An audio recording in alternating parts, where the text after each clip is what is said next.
Cher public, je suis actuellement à Rio de Janeiro, au Brésil, pour ma courte tournée latino-américaine. Et je me suis dit, pourquoi pas, je peux profiter de cette occasion pour recevoir un invité spécial et parler de littérature brésilienne. Par contre, juste pour vous avertir, on va parler de littérature brésilienne, mais tu sais, on ne pourra pas explorer toute cette littérature. C'est carrément impossible de le faire en 1 heure seulement. On va explorer quelques thèmes, etc. Donc, c'est vraiment un aperçu de la littérature brésilienne. Donc, bonjour François, ça me fait plaisir de te recevoir. Ravi d'être invité à ce podcast. Donc, pour les gens qui nous écoutent, est-ce que tu peux te présenter, nous présenter ton parcours, etc. Oui, bien sûr. Je m'appelle François Weigel, je suis français, alsacien, et je suis, disons, un amoureux du Brésil, que j'ai connu à l'âge de 25 ans, pour à l'époque un master. Je suis rentré en France après mon master, j'ai travaillé comme journaliste pendant quelques années, et ensuite la saudade, comme on dit ici, a été plus forte, c'est-à-dire que j'avais vraiment la nostalgie du Brésil. Et l'envie de plus en plus pressante, on va dire, d'habiter dans ce pays, mais d'y habiter à long terme.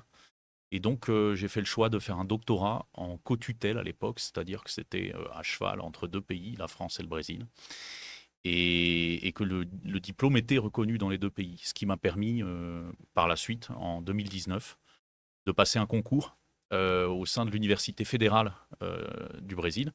C'était à l'époque à Natal, dans le Rio Grande do Norte, donc on est dans le nord-est du pays. Et puis j'ai travaillé donc 3 ans à Natal comme professeur de littérature, littérature, langue française et littérature au pluriel.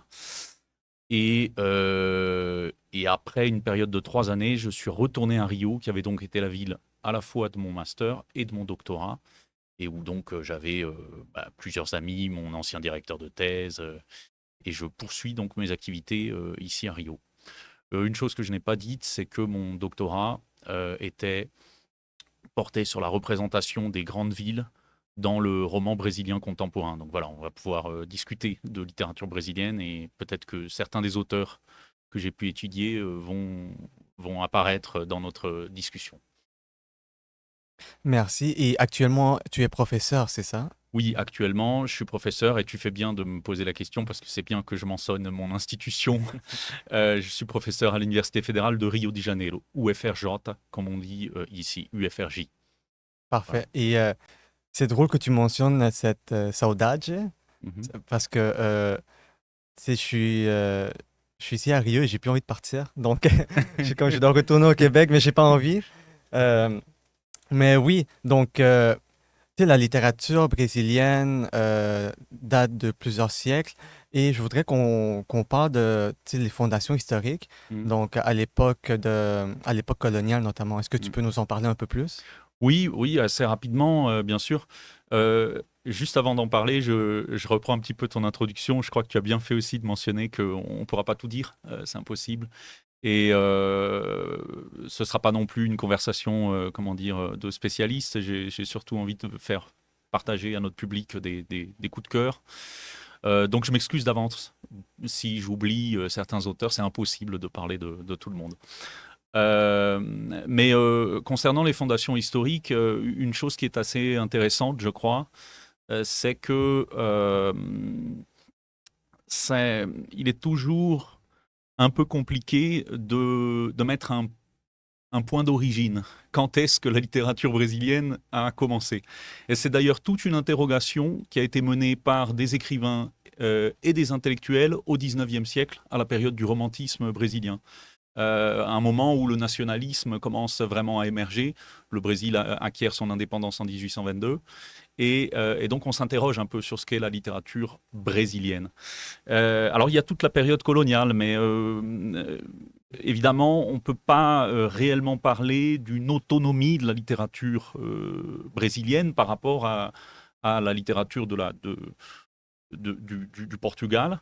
Ce sont, on va dire, surtout des récits de voyage, des chroniques, des écrits réalisés par des missionnaires portugais qui décrivent cette nouvelle terre pendant quelques siècles.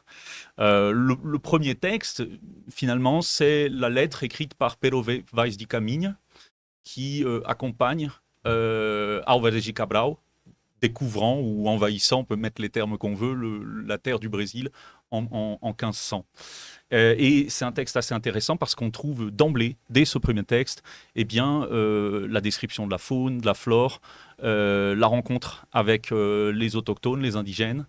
Et donc, c'est assez fascinant de relire ce texte aujourd'hui. Euh, alors, je vais passer très très vite, mais il y a ensuite un certain nombre de textes écrits en particulier par les jésuites. On a une littérature très fortement marquée par les influences européennes, notamment une influence baroque. Un auteur assez intéressant, c'est Gregori de Matos, qui était un avocat dans la ville de Salvador, qui était donc à l'époque la capitale de la colonie, et qui écrit une littérature très, très agressive, très satirique.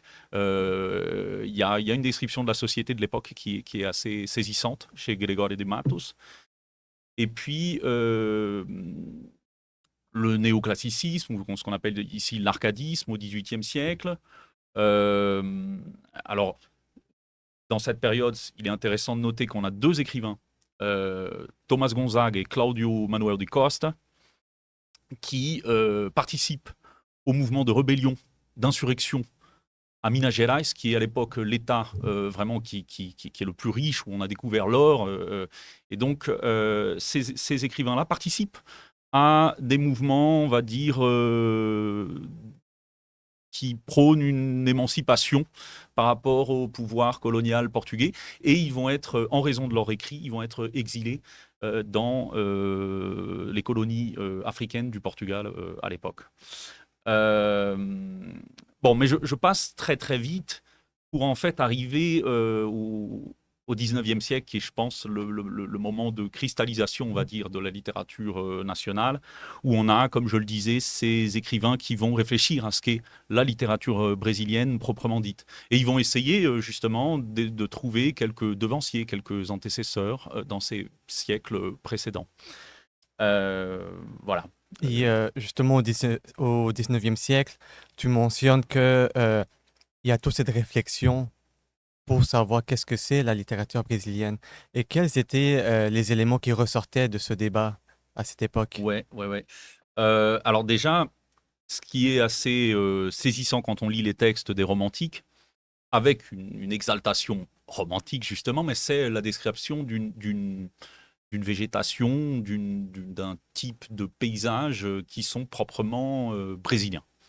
Euh, Par ailleurs, on va avoir un certain nombre d'écrivains qui vont, encore une fois, avec beaucoup d'idéalisation et souvent un regard un peu aveugle sur la violence coloniale, mais qui vont essayer de créer des mythes fondateurs. Donc, on a notamment dans Iracema, qui est le grand roman romantique du 19e siècle, écrit par José de Alencar, on a la rencontre entre un naufragé portugais et une jeune fille toupie d'origine, donc une indigène, comme on dit ici au Brésil, une indigène, le mot indien étant aujourd'hui de moins en moins utilisé parce qu'étant porteur d'une vision eurocentrée.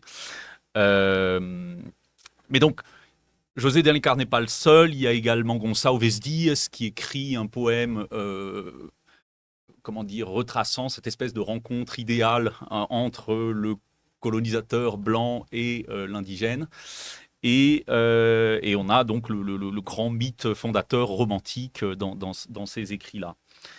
Voilà ce que je peux dire à peu près sur la période romantique.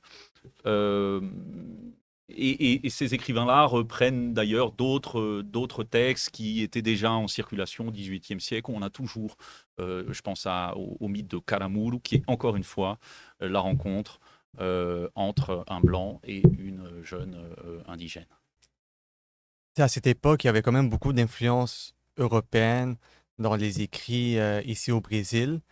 Est-ce que c'est à ce moment-là, vraiment au 19e siècle, où il y a une volonté de de se dissocier des mouvements littéraires européens ou ce n'est pas encore le cas? Alors, disons qu'il y a une volonté de créer un particularisme brésilien. Et il y a par exemple l'un des tout premiers textes du romantisme, c'est José Gonçalves de Magalhães. On est en 1836, Suspiros Poéticos e Saudade. Et la même année, où il publie ses poèmes, il va écrire un ensaio sobre a história da literatura do Brasil, essai sur l'histoire de la littérature du Brésil. Et il y a chez Gonçalves de Magalhães, mais chez les autres écrivains romantiques aussi, cette volonté, je disais, de créer une sorte de particularisme, donc de décrire la faune, la flore d'une certaine façon.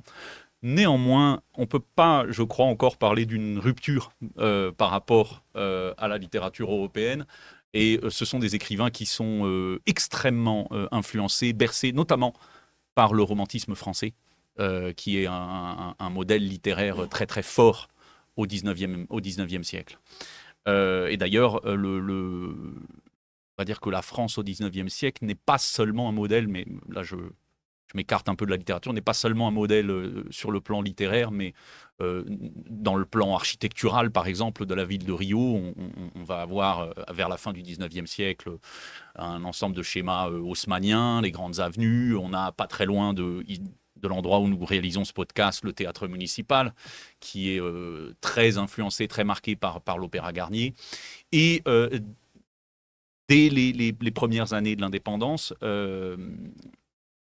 le nouvel empereur français fait appel, le nouvel empereur, pardon, brésilien fait appel à une mission française avec un certain nombre d'intellectuels français, des architectes, des peintres qui vont arriver sur le sol brésilien, en particulier Debré. Je ne sais pas si tu en as déjà entendu parler, François. Debré, qui est un illustrateur qui a été très important pour le Brésil parce qu'il a, il a justement, où il a peint, il a illustré les scènes du quotidien, en fait. Et grâce à Debré aujourd'hui, pour les historiens, on a un certain nombre de documents, par exemple, sur les vêtements portés par à la fois la bourgeoisie, mais également le peuple et les esclavisés ici au Brésil. Donc, ça permet vraiment de savoir quelles étaient, disons, les coutumes de l'époque. Exactement. Ouais, exactement. Intéressant. Et Exactement. donc, il y avait Et quand même une forte influence des, des de la littératures France. européennes, Exactement. incontestablement, de la France, du Portugal bien sûr, mais de la France en particulier, je crois, surtout au 19e siècle. Et puis, là où on va, je pense, avoir une véritable autonomisation de la littérature brésilienne, avec bien sûr toujours des influences de plusieurs espaces, mais quand même une particularité plus forte, je pense que c'est à partir de la fin du 19e siècle, avec la littérature réaliste qui émerge, et notamment avec le grand classique de la littérature brésilienne, Machado de Assis, que je recommande à tout le monde. C'est vraiment un écrivain passionnant. Oui, et justement, quand j'étais en train d'apprendre le portugais, Ouais. euh, j'ai décidé de lire Dom Casmurro de Machado de Assis. Par contre, je me suis vraiment surestimé parce que tu sais, je me disais, ah, j'arrive à comprendre tu sais, des vidéos sur YouTube, etc. Donc, je suis capable de lire un roman en portugais. Et non, finalement, c'était quand même assez complexe. Il est quand même court, le livre. Il est Oui, quand même très court, mais il était assez complexe. Mais je sais que c'est un livre, un roman qui a marqué la littérature ici au oui. Brésil. Donc, est-ce que tu peux nous en parler un peu plus de Ouais, bien Machado sûr, de bien Assis? sûr, bien sûr. Non, mais Machado de Assis, tu as raison de le dire, c'est pas une lecture simple, c'est une lecture extrêmement dense. Machado de Assis, c'est quelqu'un qui a lu énormément. Non seulement les auteurs brésiliens, par exemple José de Alencar, auquel j'ai fait allusion il y a quelques instants, mais aussi Essa de Queiroz, un écrivain portugais, les penseurs du 18e français, les illuministes, et puis Stern, enfin des écrivains anglais. Donc c'est quelqu'un qui a une énorme culture euh, et dont l'écriture se caractérise par une ironie féroce. Ça, je pense que c'est vraiment la principale caractéristique de Machado de Assis, c'est cette ironie qui s'attaque au pouvoir, qui s'attaque à la bourgeoisie, qui s'attaque aux conventions et à l'hypocrisie finalement de la société.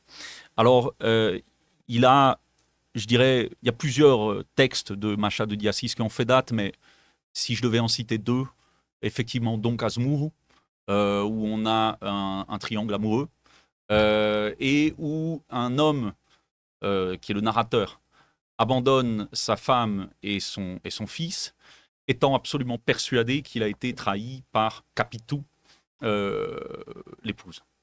Et là où c'est, enfin je sais pas, je suis curieux d'avoir tes impressions, mais là où c'est assez génial finalement, c'est que quand on termine le roman, je crois que chaque lecteur se pose la question, mais est-ce que il a vraiment été trahi par Capito? Est-ce qu'il n'est pas en train de divaguer complètement? Et on n'a pas finalement le fin mot de l'histoire quand on referme le livre. C'est ça. Et ben, justement, quand j'ai fini de lire le roman, premièrement, il y avait sûrement certaines nuances que je n'ai pas pu comprendre, étant donné que le portugais, j'étais en train d'apprendre le portugais. Mais oui, il y avait cette question de est-ce que il s'est fait trahir ou pas. Je suis même allé voir sur Internet et c'est quand même le fun de voir qu'il y avait comme tout un débat ou comme des éléments qui étaient mentionnés. Euh, donc, oui, c'est comme, je sais pas si c'est le bon mot utilisé, mais il y a comme un suspense dans le Ouais, sens ouais, que est-ce que ça l'arrive ou pas? Oui. Donc, c'est vraiment intéressant à lire. ouais, ouais, ouais, tout à fait. Non, non, mais je suis très content que tu aies déjà lu ce roman. L'autre texte très connu ici au Brésil de Machado de Assis, il a été traduit en français également. C'est les Mémoires posthumes de Brás Cubas. Posthume, donc on a un narrateur qui écrit de l'outre-tombe, si on veut. Et il y a dans l'introduction de ce texte, ou dans la préface de ce texte, il y a une citation assez célèbre de Machado de Assis qui dit qu'il écrit avec, alors je le cite en portugais, je ferai la traduction ensuite, a pena da galhofa, pardon, e a tinta da melancolia. Ce qui est assez caractéristique de l'écriture de Machado de Assis, puisque ça veut dire la plume, donc à peine, la plume du sarcasme, de la moquerie, et l'encre de la mélancolie. Ce sont les deux ingrédients, on va dire, essentiels de la littérature produite par Machado de Assis. Je voudrais ajouter deux petites choses sur Machado de Assis. Il n'est pas seulement romancier, il a écrit également un certain nombre de nouvelles, dont l'une qui est très intéressante qui s'appelle L'Aliéniste, qui est très connue aussi, où on a un psychiatre qui décide de regrouper un certain nombre d'individus qu'il considère comme fous dans la Casa Verde, et à la fin de la nouvelle, l'ironie veut que ce personnage eh bien, est lui-même pris de folie. C'est aussi, Machado de Assis, un remarquable chroniqueur. Et par exemple, il a écrit une chronique qui est assez connue sur le bonji, c'est-à-dire le tramway à l'époque, dans ce Rio de la Belle Époque qu'il fréquente. Il a également des chroniques où il aborde la question de l'esclavage. L'esclavage a été aboli au Brésil seulement en 1888. Donc Machado de Assis, c'est un écrivain qui a vécu la période de l'esclavage encore. Machado de Assis, c'est un écrivain qui est au tournant du 19e et du 20e siècle. Je crois qu'il meurt vers 1907, 1908, enfin au début du 20e siècle. Et Machado de Assis était un écrivain métis. Euh, ça, alors, je voudrais pas dire de bêtises, je sais plus si c'est son père, je crois. Voilà, son père qui était un mulâtre, un homme noir. Et ça, c'est quelque chose qui a été, on va dire, effacé pendant plusieurs décennies par l'historiographie littéraire brésilienne. Il y avait assez clairement, il y a plusieurs recherches qui le montrent aujourd'hui, une tendance à vouloir blanchiser Machado de Assis. Aujourd'hui, depuis un certain nombre d'années, les chercheurs, les intellectuels, tout au contraire, s'attachent à montrer que oui, Machado de Assis était un homme noir, et c'est important, je crois, de le signifier, dans un pays qui a toujours traîné, et encore aujourd'hui, bien sûr, une forme de racisme, mais souvent un peu caché, souvent un peu occulté, et pourtant bien réel, bien fort.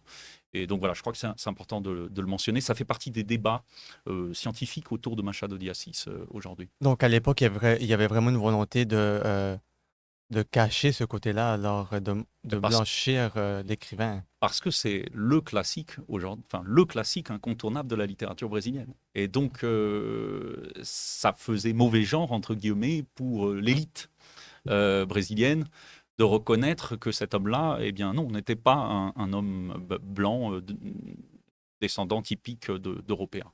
Voilà. À la même époque, ou un petit peu plus tard, on a d'ailleurs un autre écrivain noir qui est Lima Barreto, et qui, dans un style un peu différent, est également un écrivain très caustique, qui n'hésite pas à pourfendre le pouvoir, la société. Il a, alors il y a plusieurs grands textes de Lima Barreto, mais par exemple, moi récemment, j'ai lu une nouvelle qui s'appelle Omuleke, euh, le, le jeune gars, je ne sais pas trop comment on pourrait traduire ça, mais et qui raconte la vie d'un jeune dans un quartier de banlieue de Rio. Et c'est peut-être la différence avec Machado de Assis.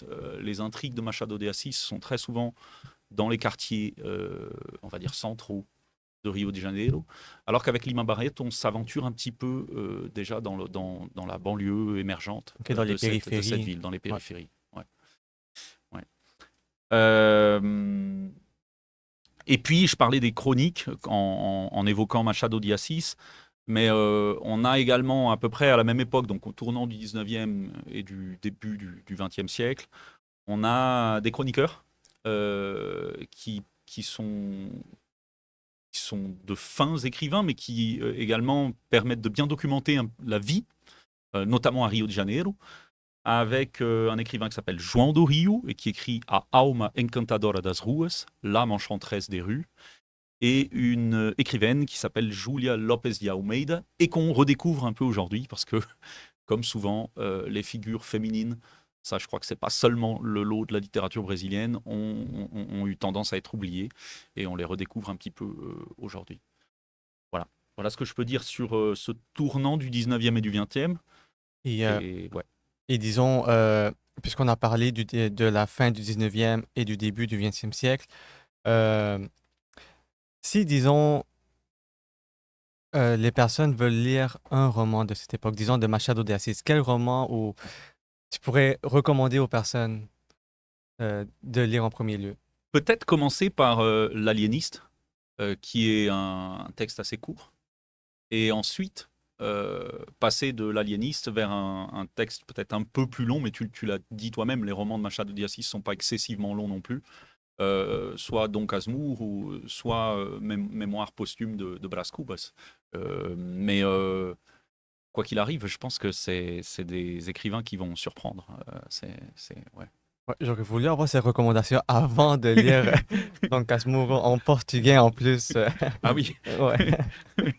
Ouais. Et parfait, donc ça, c'est vraiment la fin du 19e, début 20e siècle. Mm. Euh, mais aussi, il y a l'époque, quelques décennies plus tard, il y a l'époque de la dictature militaire. Ouais. Et il y avait à cette époque-là, tu sais, je voudrais que tu nous parles un peu, mais que tu nous parles de la littérature, mais aussi euh, de la musique brésilienne, parce qu'il y a plusieurs chansons, justement, qui sont très, Ouais. qui revendiquent beaucoup. Et je sais qu'il y a eu des chanteurs qui ont dû s'exiler, partir du Brésil. Ouais, ouais. Non, je réponds à ta question avec plaisir. Et si tu le veux bien, après cette question, on peut peut-être faire un retour chronologique, parce que je voulais évoquer aussi le modernisme, qui, je Ok, crois, a été très important. donc on peut commencer par ça, en fait. On Ok. peut commencer par le modernisme et après parler de la... Ok, ouais, ouais, comme ça, on garde une ligne chronologique. Ouais. Donc, après Machado de Assis, après Lima Barreto, euh, la littérature brésilienne va encore je dirais, faire un bond en avant dans la rupture, dans l'innovation, avec la semaine d'art moderne qui a lieu en 1922 à São Paulo. Qu'est-ce que c'est que la semaine d'art moderne? C'est un certain nombre d'intellectuels, pour la plupart des intellectuels de la région de São Paulo, euh, plutôt faisant partie de la bourgeoisie. On est à l'époque où le São Paulo s'est beaucoup enrichi avec le café. Euh, et ce sont des intellectuels, des artistes, et j'utilise le mot artiste parce qu'il n'y a pas que des écrivains. On a Villa-Lobos, ceux qui connaissent la musique, par exemple. On a Tarsila do Amaral, Anita Malfatti, pour ceux qui aiment la peinture. Euh, et Tarsila do Amaral, justement, était à l'époque l'épouse d'un des écrivains modernistes, Oswald de Andrade. Donc on a ce groupe d'intellectuels, d'artistes, qui organisent avec de l'argent, justement, venant souvent de mécènes proches des milieux du café, une semaine d'art moderne en 1922. Euh, Ces intellectuels sont très influencés par les avant-gardes européennes, le futurisme italien, et puis le surréalisme qui est en train d'éclore. Une influence également importante, c'est un écrivain comme Blaise Cendrars. Blaise Cendrars qui a jamais vraiment fait partie du mouvement surréaliste, mais qui en est quand même assez proche du point de vue de l'esthétique. Et donc, on a ces influences-là, mais avec là encore une volonté de s'autonomiser. Et d'ailleurs, Oswald de Andrade est l'écrivain qui va écrire 2 manifestes absolument essentiels, je crois, pour parler de la culture brésilienne encore aujourd'hui, qui sont en 1924, alors j'espère me pas tromper sur les dates, mais on est dans les années 20, le Manifesto da Poesia Pau Brasil, manifeste de la poésie Bois Brésil, en référence à ce bois Brésil qui a donné le nom du pays d'ailleurs et qu'on exploitait au XVIe siècle, au moment de l'invasion du Brésil. Et il écrit ensuite en 1928 un autre manifeste, donc, qui est le manifeste anthropophage. Les titres veulent dire beaucoup, ce sont des provocations, et il y a l'idée que la culture brésilienne, ce qui est propre, ce qui serait propre de la culture brésilienne, ce serait de dévorer, d'églutir plusieurs influences, avec beaucoup d'irrévérence et avec beaucoup d'esprit rebelle, on va dire, et de les régurgiter en faisant quelque chose de nouveau. Voilà un peu l'idée de l'anthropophagie culturelle qui va être reprise par un certain nombre d'intellectuels au fil des décennies, mais qui surgit dans ces années-là. Le grand texte moderniste, à mon sens, c'est...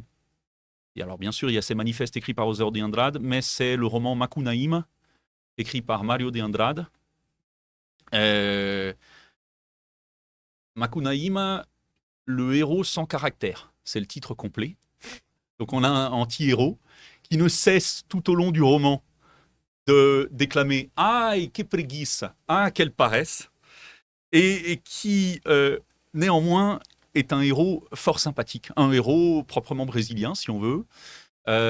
Mário de Andrade fait un énorme travail à l'époque d'anthropologie, d'ethnologie. Il va essayer de compiler plusieurs légendes, plusieurs croyances et mythes un peu partout dans le Brésil, notamment en Amazonie. Et il va satiriser la ville de São Paulo. Le personnage passe un moment dans la ville et il y a une description de la ville complètement folle, complètement... voilà.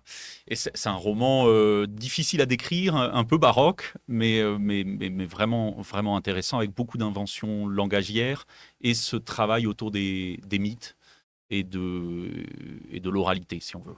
Voilà.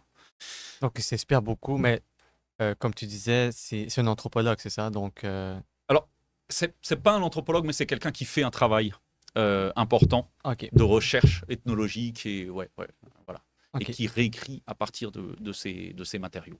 Mhm. Voilà. Mais on a, c'est des textes, encore une fois, très avant-gardistes, euh, beaucoup d'expérimentation. Je pourrais mentionner aussi, un tout petit peu plus tard, euh, une écrivaine, Patricia Gauvin, qui va écrire un livre qui s'appelle Parc Industrial, Parc industriel, et qui est considéré souvent comme l'un des premiers romans prolétariens du Brésil. Voilà. Et ce modernisme-là, il a une influence durable sur la littérature brésilienne. Et les critiques aujourd'hui parlent parfois de première vague du modernisme, deuxième vague du modernisme, troisième vague du modernisme au fil des années. Et on va avoir, à partir des années 30, euh, cette deuxième vague, si on veut, du modernisme, avec pas mal d'écrivains qui viennent d'une autre région du Brésil, qui est le nord-est, le nord-est, et qui, eux, vont écrire un roman plus social, euh, souvent décrivant les sécheresses et le déclin de la culture de plantation. Et donc tout ce que ça entraîne comme conséquence pour la société. Euh, Donc, il décrit vraiment une autre réalité totalement différente. on a un type de littérature qui est assez différent. Les mouvements sont liés parce qu'ils sont chronologiquement, il y a une succession chronologique et que les uns ont lu les autres. Mais oui, la réalité est très différente, la réalité sociale. Euh, il y a, je dirais, peut-être en commun un travail sur le langage. Alors, par exemple, Graciliano Ramos, qui est une figure très connue du Nord-Est, a écrit un livre qui s'appelle Vidas Secas, dans lequel on suit des personnages de paysans qui se déplacent pour, comment dire, repousser la sécheresse. Ce sont des retirantes, ce qu'on appelle des retirantes en portugais, c'est-à-dire des gens qui sont contraints de fuir leur terre. Et Graciela Ramos fait un énorme travail sur le langage en essayant de se rapprocher un petit peu de l'oralité dans les dialogues, de la façon de parler de ces personnages-là. Euh, je pourrais également citer Raquel de Queiroz, qui fait un peu le même type de travail et qui a écrit un livre qui s'appelle O 15, dans lequel on va retrouver là aussi un certain nombre de retirantes euh, considérablement appauvris qui se retrouvent un moment dans des camps, dans pratiquement des camps de concentration, enfin des camps voilà, de réfugiés, on va dire. Euh, Ça, c'est pour le roman des années 30. Dans le roman des années 30, je viens d'y penser, mais je devrais quand même citer un troisième auteur, parce qu'il est sans doute un peu plus connu en dehors du Brésil, qui est Jorge Amado. Jorge Amado est un écrivain qui surgit dans cette période-là, dans le roman des années 30, le roman qu'on appelle parfois régionaliste également des années 30, et qui ensuite va être un écrivain traduit dans plusieurs pays au monde, avec peut-être quelque chose qui est souvent identifié comme typiquement brésilien, un peu d'exubérance, la description de Salvador, puisque là c'est sa région, Bahia, des personnages hauts en couleur, une forme de sensualité qui traverse ces romans. Ça, c'est la littérature de Jorge Amado. Voilà. Et donc, ça, c'est le modernisme et qui commence en 1922, c'est ça? Oui, Et par oui, la suite. mais on va dire que c'est des prolongements du modernisme et des variations. Là, on est déjà dans un type de littérature, comme tu l'as dit, qui est très différent. Et on se déplace de São Paulo, les années 20, vers plutôt le nord-est dans les années 30. Et après, il y a une troisième vague de modernisme. En tout cas, c'est ce que les critiques aujourd'hui pointent comme étant une espèce de troisième vague du modernisme, avec notamment quelques poètes, Drummond de Andrade, Manuel Bandeira. Manuel Bandeira était déjà présent avec les modernistes de la première heure. Euh, et surtout, donc dans les années 50, 60, euh, deux écrivains qui sont des phares pour la littérature brésilienne, Guimarães Rosa et Clarice Lispector. Juste pour suivre la chronologie, donc la première vague, tu mentionnais qu'il y avait la Semaine d'art moderne à São Paulo en 1922. 1922, Ensuite, il y a la deuxième vague dans les années 30, et exact. ça, c'est plutôt dans la région du Nord-Est. Un roman social, Ouais, Exactement. Et ouais. là, ensuite, il y a la troisième vague, et ça, c'est plutôt dans les années 50 et 60, c'est ça? Exact. 50-60 avec ces deux grands écrivains que sont d'ailleurs des écrivains très différents, hein, l'un et l'autre. Guimarães Rosa et Clarice Lispector. Et est-ce que tu peux nous en parler un peu plus? Allez, je peux en parler un petit Mhm. peu. Guimarães Rosa, il a écrit un livre qui s'appelle Grandes Sertão Veredas, qui a été traduit en français par Diadorim, qui est le nom d'un des personnages. Donc, Grandes Sertão Veredas, c'est difficile à traduire, mais le sertão, le grand sertão, Veredas, ce serait les chemins, et le sertão, c'est une zone semi-aride qui s'étend sur plusieurs États brésiliens, des États du Nord-Est et également le nord de Minas Gerais. Guimarães Rosa est un écrivain de Minas Gerais, et donc il va décrire le sertão de Minas. Euh, mais Grande Sertão Veredas, on ne peut pas le décrire comme un roman social comme ceux de ses prédécesseurs des années 30. C'est une espèce d'immense aventure langagière. Je ne sais pas, parfois les gens le comparent à James Joyce.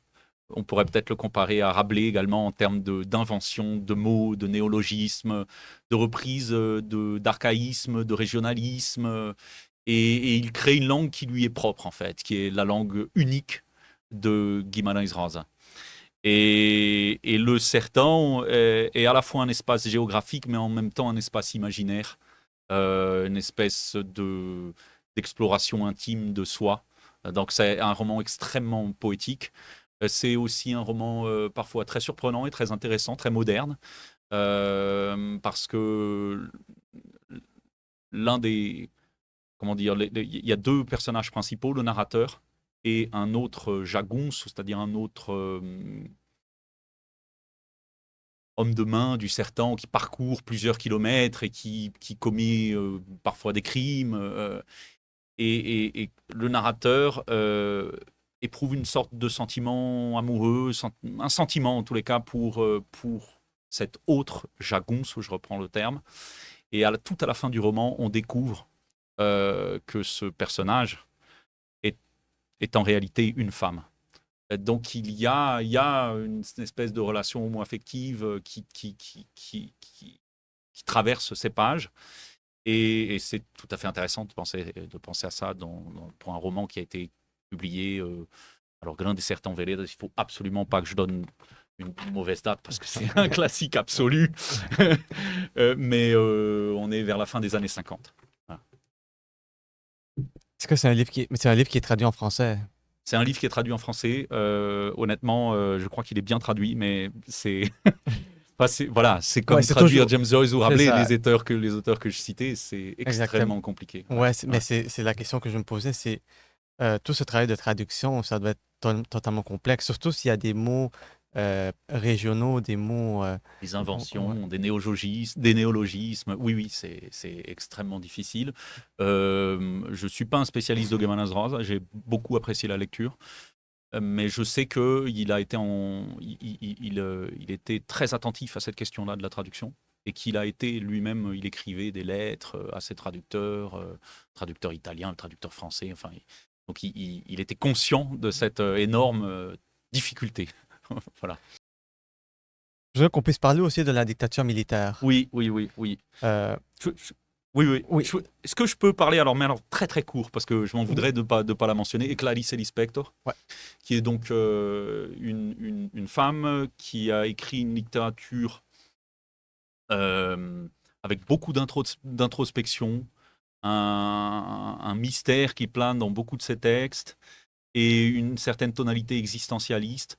Voilà, j'en parle très rapidement, mais je pense que c'est dommage d'en parler rapidement parce que c'est quelqu'un c'est une autrice qui mérite vraiment d'être connue. Mais peut-être à la fin de notre podcast, on aura l'occasion de revenir à Clarice Lispector. Oui, Voilà. et ben, aussi, j'encourage, mais pour les personnes qui nous écoutent, je vous encourage aussi à aller faire vos recherches sur les noms qui ont été mentionnés, le roman, parce que malheureusement, en effet, on ne peut pas parler de toute la littérature brésilienne en 1 heure seulement. Euh, mais oui, La dictature. la dictature militaire. Ouais. Donc, euh, il y a eu des écrivains qui ont dû s'exiler, des musiciens également, etc. Oui, Est-ce que tu peux nous parler un peu de quel était l'état des choses à cette époque-là? ouais, ouais. Alors la dictature militaire, c'est intéressant d'en parler parce qu'aujourd'hui, on a, dans le cinéma, je change un peu d'art, mais on a pas mal d'œuvres cinématographiques brésiliennes qui replongent dans cette période qu'on a longtemps voulu un petit peu occulter, dont on n'a pas trop parlé au moment de la redémocratisation. Et donc là, les deux derniers grands films brésiliens qui ont d'ailleurs gagné des prix internationaux, c'est Ainda Estou Aqui, qui est sorti l'année dernière, et O Agente Secreto, qui concourait à l'Oscar. Enfin, voilà. Euh, Concernant la littérature et la musique, effectivement, on a eu des artistes exilés. Alors, on a le cas très très célèbre de Gilberto Gil et Caetano Veloso, les deux grands chanteurs du mouvement tropicaliste. Mouvement tropicaliste qui d'ailleurs reprend en partie certaines idées de l'anthropophagie culturelle à laquelle j'ai fait allusion avant. Et ces chanteurs-là, effectivement, ont vécu en exil en Angleterre pendant quelques années. Et il fallait, tant pour la musique que pour la littérature, contourner la censure à l'époque, qui était un facteur important. Alors, les musiciens ont créé des stratégies qui sont vraiment passionnantes. Juste pour le mentionner très rapidement, Chico Buarque, un autre très grand chanteur, écrit une chanson qui s'appelle Calice, le calice. Et Calice, si on le prononce d'une certaine façon, ça peut être Calacé, tais-toi. Et donc, il y a en permanence ces jeux de mots qu'on trouve dans la musique. Euh, la musique, j'en parle aussi parce que je pense que ces très très grands chanteurs de la musique populaire brésilienne, Caetano, Gil, Chico Buarque, et, euh, on peut même citer Maria Bethânia et d'autres encore, sont des gens qui sont profondément marqués par la littérature, justement, qui lisent beaucoup, qui sont en lien avec des poètes. Caetano Veloso est en lien notamment avec les frères Haroldo de Campos, qui à l'époque créent la poésie concrétiste, qui est une poésie euh, où on joue sur la disposition de la page, un petit peu comme Apollinaire avec ses calligrammes. Donc voilà, il y a des liens évidents, à mon sens, entre musique et littérature. Et Et on ne peut pas parler de littérature, je crois, à mon sens, ni même de culture brésilienne, encore moins de culture brésilienne, sans évoquer la musique, qui est un art absolument foisonnant et extraordinaire au Brésil. Ça, j'en parle alors là avec pas du tout comme un professeur, mais comme un amant, un amoureux de cette musique et de cette culture. Voilà. Et justement, tu me diras si Ouais. je me trompe, mais quand j'étais en train d'apprendre le portugais, euh, j'écoutais beaucoup de musique populaire brésilienne et je constatais vraiment tout ce côté poétique des lettres, C'est avec très beau. beaucoup de nuances, mais aussi très attachées à leur époque. Mhm. Et c'était ça qui était très intéressant. Donc, c'est de voir que oui, les mélodies sont belles et tout, mais derrière ça, il y a tout un contexte. Et en effet, moi aussi, je suis totalement tombé en amour avec cette musique-là. Et à chaque fois, je découvre des nouvelles chansons et je me dis, c'est incroyable à quel point euh, il y a la manière dont ils utilisent la langue Mhm. est fascinante. Mhm.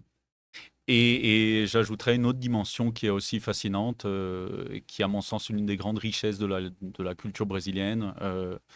C'est l'alliage puissant entre culture érudite et culture populaire. Et ça, je trouve que c'est absolument unique dans la culture brésilienne. Et des gens comme Caetano Veloso, Gilberto Gil l'ont vraiment compris qu'il y avait une culture populaire extrêmement riche et qu'elle pouvait être intégrée à des éléments de culture dite noble, entre guillemets, ou érudite. Et voilà, c'est quelque chose qui est assez puissant. Et qu'on retrouve sous certains aspects en littérature. Aujourd'hui, il y a des écrivains contemporains qui reprennent, par exemple, un petit peu les traditions de la littérature di cordel. Le cordel, c'est une littérature populaire du Nord-Est. Encore une fois, on revient au Nord-Est. Une littérature de colportage qui circule marché en marché, de foire en foire, dans les petits villages, où on a parfois une population, où on avait en tout cas, il y a quelques années, une population souvent analphabète, et donc la littérature circulait sur des petits feuillets qu'on suspendait au marché, et en même temps, il y avait des chanteurs qui déclamaient les grands récits, on va dire, du Nord-Est, les héros, les bandits de grand chemin, etc. Donc voilà, cet alliage entre littérature, entre éléments populaires et éléments érudits, c'est quelque chose que je pense qu'il faut détacher quand on parle Ouais, c'est de la très culture intéressant. brésilienne. Exactement. Et euh, puisque là, on parlait tu sais, rapidement de la dictature militaire, euh, mais concernant l'époque contemporaine, je sais que tu es spécialisé dans ça, justement, plus dans Ouais, la littérature contemporaine. ouais. Euh, Qu'est-ce que tu peux nous dire par rapport à la scène actuelle, la Au brésilienne scénario littéraire? content, ouais, à la scène actuelle. Alors, c'est extrêmement, c'est un défi de répondre en quelques mots, quelques minutes, parce que la scène actuelle est extrêmement variée, riche, hétérogène, avec plusieurs perspectives, plusieurs esthétiques. Mais une des grandes tendances qui me semble particulièrement intéressante dans la littérature brésilienne contemporaine, c'est l'émergence très forte d'écrivains et d'écrivaines qui n'avaient pas nécessairement accès à la culture lettrée il y a quelques années, qui étaient marginalisés et qu'on ne lisait pas, qu'on voilà. Euh, c'est un phénomène qui s'est fait en quelques années. Euh, Par exemple, dès 1960, Carolina Maria de Jesus, une femme noire née dans une favela, collecteuse de déchets, elle ramasse les déchets dans la rue, écrit un journal qui va être publié sous le titre Quarto de Despejo. Je crois qu'en français, ça a été traduit par le dépotoir, qui n'est pas exactement la même chose, mais voilà. Et, et ça, c'est un texte aujourd'hui alors, qui a eu du succès, oui, qui a eu du succès, qui a été un petit peu oublié ensuite, et qui aujourd'hui redevient un texte vraiment populaire, justement avec l'émergence de jeunes écrivains qui sont issus des périphéries. Et il y en a énormément de ces écrivains, et ils sont, pour certains, absolument passionnants. Euh, Peut-être l'un des textes fondateurs, je vais essayer d'être très rapide. En 1997, c'est Cidade de Deus de Paulo Lins. Vous connaissez sans doute le film qui est une adaptation de ce roman ensuite. Là aussi, Paulo Lins, il a fait une étude. Il a eu la chance de faire partie d'un groupe d'anthropologues mené par Alba Zalouar. Et il écrit ensuite sur son quartier, qui est Cidade de Deus, à partir de ces données anthropologiques, mais il fait une fiction, bien entendu, un roman. Ça, c'est 1997. Mais ensuite, il y a eu plusieurs auteurs qui ont éclos un petit peu partout. Euh, alors, comme j'ai pas beaucoup de temps, je vais mentionner, je pense que c'est impossible de ne pas mentionner Conceição Evaristo, qui est une des très grandes voix de la littérature brésilienne aujourd'hui, Et qui et, habite ici à Rio de Janeiro. qui habite ici à Rio de Janeiro, dans le quartier de la Gamboa, qui est un des quartiers absolument centraux dans l'histoire afro-brésilienne à Rio de Janeiro, puisque c'était l'endroit, on est tout près de l'endroit où les populations d'esclaves débarquaient à Rio de Janeiro. Justement, j'étais en train de marcher à la Pequena Africa, Oui, qu'on appelle. Donc oui, oui, aujourd'hui on appelle la Pequena Africa tous ces quartiers-là, Gambo, à l'air portuaire, ouais. Mm. exactement, je suis allé prendre un maté et je parlais avec des gens dans le café et ils me disaient que Conceição, ben, elle habitait à 5 minutes de là et Ouais. comme quoi c'est une figure très présente dans la communauté. Extrêmement présente. Moi, je peux aussi dire en tant que professeur que c'est une référence pour mes étudiants. C'est vraiment quelqu'un qui est un exemple par la qualité de sa littérature et aussi par le fait qu'elle a atteint un énorme prestige auprès de la critique et des lecteurs aujourd'hui. Alors, elle n'est pas à l'Académie brésilienne de lettres, par exemple. Et je pense que c'est dommage, parce que c'est vraiment une grande figure. Aujourd'hui est entrée dans l'Académie brésilienne de lettres, et ça c'est un changement significatif, Ana Maria Gonçalves, qui est une autre écrivaine noire de Minas Gerais, et qui a écrit un texte qui s'appelle Un defeito de cor. Un texte, c'est un pavé où on suit une, une, une femme esclavisée qui s'affranchit et qui, à la fin de l'intrigue, de la fin du roman, va faire revenir en Afrique, va revenir sur le continent africain. Elle fait partie de ces retornados, comme on dit. Voilà. Et Ouais. c'est un phénomène qui a réellement existé ici au Brésil, ceux qui C'est un retournaient? phénomène qui a réellement existé. Ouais. Ok, Ouais, ouais, ouais, intéressant. ouais. Mais voilà, en tout cas, on a une scène qui est marquée par un certain nombre, la présence de plusieurs auteurs qu'on pourrait qualifier d'afro-brésiliens, faute de mieux. Également aussi par la présence d'auteurs d'origine autochtone, indigène. Je peux en citer quelques-uns. Daniel Munduluku, par exemple, qui écrit des livres, pour les enfants, mais en réalité pour tous les publics, où ce sont des contes dans lesquels il va raconter les cosmogonies, par exemple, des peuples indigènes. Euh, voilà. Et c'est pas seulement d'ailleurs des auteurs noirs ou indigènes, mais il y a, je crois, une tendance générale à revisiter euh, les cultures au pluriel qui composent le Brésil. Par exemple, un écrivain qui s'appelle Alberto Moussa, qui lui est d'origine syrio-libanaise, écrit un livre qui s'appelle Meu destino é ser onça. Mon destin, c'est d'être une panthère. On pourrait traduire ça comme ça. Et dans lequel il va plonger dans plusieurs récits de voyageurs européens, traitant des voyageurs européens qui ont eu la possibilité d'être à la rencontre avec les peuples indigènes à l'époque.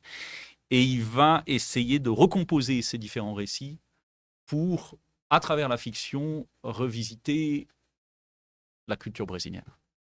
Donc, c'est vraiment une volonté de revisiter ces textes-là. Et la symbolique que ces textes, Mhm. et que ces récits là portent en eux. Euh, un autre exemple, c'est Michelini Verunch, qui écrit au son do rugido das onças. Là aussi, on a encore la once, qui est la panthère, le son du rugissement des panthères. Elle écrit dans ce roman l'histoire de deux enfants indigènes qui ont été capturés par des scientifiques naturalistes, Spix et Marcius, et qui ont été envoyés en Europe. Et donc, elle utilise la fiction pour donner voix à ces personnes-là dont, comment dire, des voix auxquelles on n'a jamais eu accès finalement. Nous n'avons que les récits de ces scientifiques européens. Et elle renverse en quelque sorte l'histoire et elle leur donne une identité et une voix. Voilà. Mais ce roman, est-ce qu'il est traduit en français ou... Alors ce roman-là, malheureusement, je ne saurais pas le Ah, ok. dire. Parce que ça m'a vraiment donné... il y a eu plusieurs romans que tu as mentionnés, j'ai envie de Ouais. lire, mais celui-là, je le trouve très Mm, fascinant comme mm, sujet. mm. La littérature brésilienne aujourd'hui, je crois qu'elle commence à être un peu plus traduite, mais il y a encore beaucoup, beaucoup à faire. Et voilà, là, je sais que le podcast touche bientôt à sa fin. Je mentionnais un certain nombre d'auteurs. J'avais fait une liste énorme et j'espère que les auteurs vont pas m'en vouloir. J'en connais certains, mais oui, il y a plein de choses absolument, absolument fascinantes. Oui, Fascinantes. mais c'est ça qui est dommage qu'on a seulement 1 heure. On veut, on veut tout explorer, surtout les nuances de la littérature brésilienne ou Mhm. des littératures. Euh, pour finir, Mhm. vraiment, le mot de la fin, qu'est-ce que tu voudrais que le public retienne de toute cette conversation? Voilà. Je voudrais surtout que le public ait trouvé de quoi avoir un peu d'appétit et l'envie de découvrir certains de ces auteurs, certaines de ces autrices, et que le public, enfin les auditeurs qui nous entendent, considèrent vraiment que ce pays-là est un continent, à tout point de vue. C'est un pays qui est énorme, ça, voilà, mais c'est un pays qui est vaste en termes de culture, de diversité régionale. J'ai mentionné un peu le nord-est. J'aurais pu mentionner, je ne l'ai pas trop fait, le nord du Brésil. Un des écrivains que j'ai étudié, moi, s'appelle Milton Atum, dans ma thèse. Et Milton Atum, c'est un écrivain, là aussi, de descendance, pardon, d'ascendance syrio-libanaise, et qui a grandi à Manaus. Et donc, il va décrire Manaus, capitale de l'État de l'Amazonie, avec une espèce de mélange entre un imaginaire autochtone, indigène, et un imaginaire orientalisant, si on veut. Et voilà, c'est Ouais, un c'est seul exemple pour montrer cette diversité assez extraordinaire régionale. Le contraste entre les grandes villes et le monde rural également, qui est très fort au Brésil et qui parfois crée des imaginaires, encore une fois, extrêmement multiples et foisonnants. Ouais. et c'est ça qui est intéressant du Brésil. Et comme tu le mentionnes, c'est comme un pays continent. Chaque État a sa propre culture, Ouais, son histoire, même son accent quand il parle portugais. ouais. Euh, c'est c'est un pays fascinant, en fait. C'est Et- un pays complètement fascinant et c'est vrai que nous, je pense que les gens ont souvent tendance à connaître Rio et São Paulo, qui sont des villes extraordinaires, mais on ne se rend pas compte de tout ce qu'il y a derrière, de tout ce qui est, de tout ce qui constitue cette mosaïque brésilienne. Ouais. Et je te remercie beaucoup pour cette belle conversation. Sincèrement, euh, c'était extrêmement riche, beaucoup d'apprentissage et je te remercie pour ça. Merci à toi pour l'invitation, c'était vraiment enrichissant comme discussion. Merci.